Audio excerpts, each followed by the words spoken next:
घर से निकाली पिया कैले बहरवा। घर से निकाली पिया कैले बहरवा। आरे रोवताणे बाप महतारी ओढ़ावे पिया ललकी गवनवा के सारी। ओढ़ावे पिया ललकी गवनवा के सारी। विधना छोड़वले हो माया के बजरिया जिंदगी के गइल धनवा। सखिया सहेलिया के भिजता नजरिया दुख के सहाला नहीं बनवा।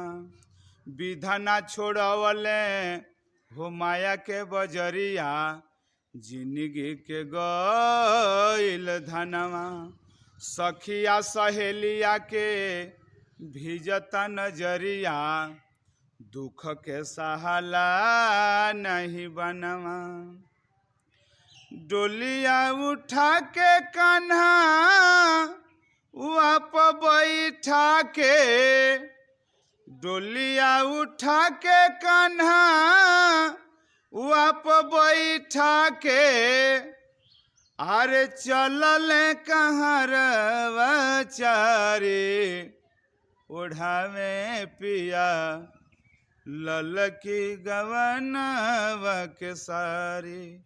ओढ़ावे पिया ललकी गवनवा के सारी। ऐसन घेरल से दुख के बदरिया सुन लागे बाबा के भवनवा।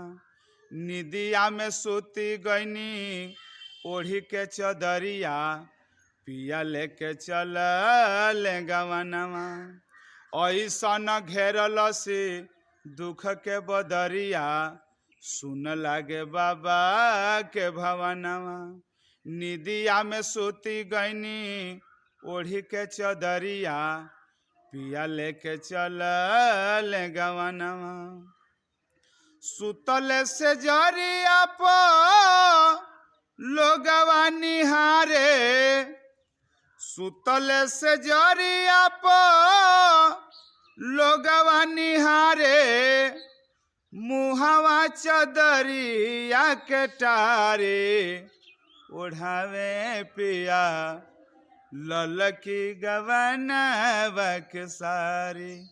ओढ़ावे पिया ललकी गवनवा के सारी।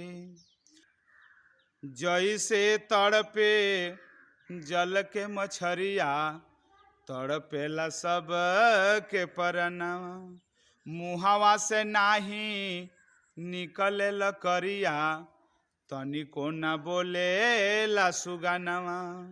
जैसे तड़पे जल के मछरिया तड़पेला सब के परनवा। मुहावा से नाही निकले लकरिया तनिको न बोलेला सुगनवा। कौशल करे जाउड़ी गईले सुगनवा। कौशल करे जाउड़ी गईले सुगनवा। आरे जिंदगी भइल दिन चारे ओढ़ावे पिया ललकी गवनवा के सारी। ओढ़ावे पिया ललकी गवनवा के सारी। घर से निकाली पिया कैले बहरवा। घर से निकाली पिया कैले बहरवा। आरे रोवताणे बाप महतारे ओढ़ावे पिया ललकी गवनवा के सारी। ओढ़ावे पिया ललकी गवनवक सारी।